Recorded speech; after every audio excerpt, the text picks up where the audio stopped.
Misy trano mahay mirehatra misesisesy tato ato. Farany teo zao de ny loterana Ambohibao, ny tompy fitsaboana tao Ambohibao any loterana zao tena exposé mihitsy a.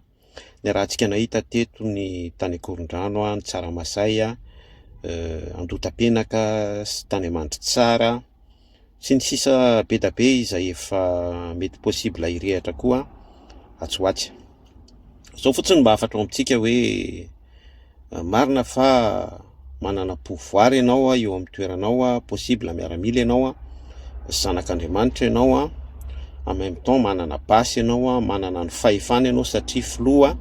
Ny tiako tenenina aminao amin'izay zany de hoe eo aminao daholo ny fahefana rehetrarehetra afaka mampiatra ny autorité ianao. Kanefa raha tsy ampiasanao zay autorité izay fa midahoahoa be ianao bonaika be fotsiny ianao satria zany zavatra mahazo ny akabetsahan'ny olona. Misy izy mpanompon'Andriamanitra de variana izy matoritory am'le hoe satria izy mpanompon'Andriamanitra zany de hoe Jehovah no miado anareo fa nareo kosa mangina, de bonaika be izy ao anatin'izay toko sy andininy zay.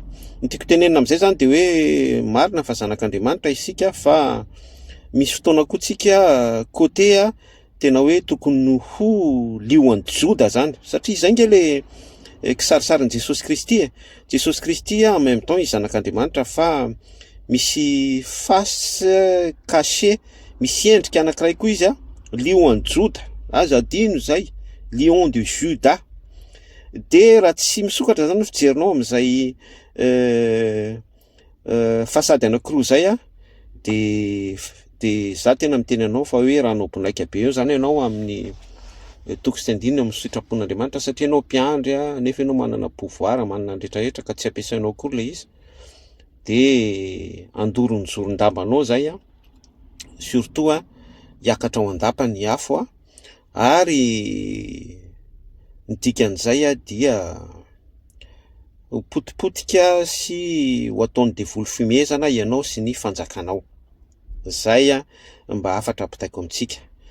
Tandremo fa ny devoly fahavalonareo de merina tahaka ny liona mitady izay arapany isan'andro. Tsy matory ny devoly, tsy matory ny devoly. Ary fantany fa kely sisany androny de mandrovitra izy mandovo-trano eto sy eroa. Zay azo ny dorana rehetrarehetra dia dorany avokoa. De zay fanahy very ao anatin'ny koveta sy ao anatin'ny jirona koa sy ny zavatra ilazantsika azy de very.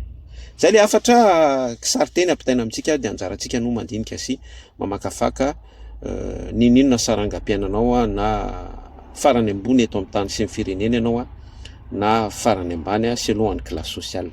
Tianao Jesosy mirahasoantsika rehetra.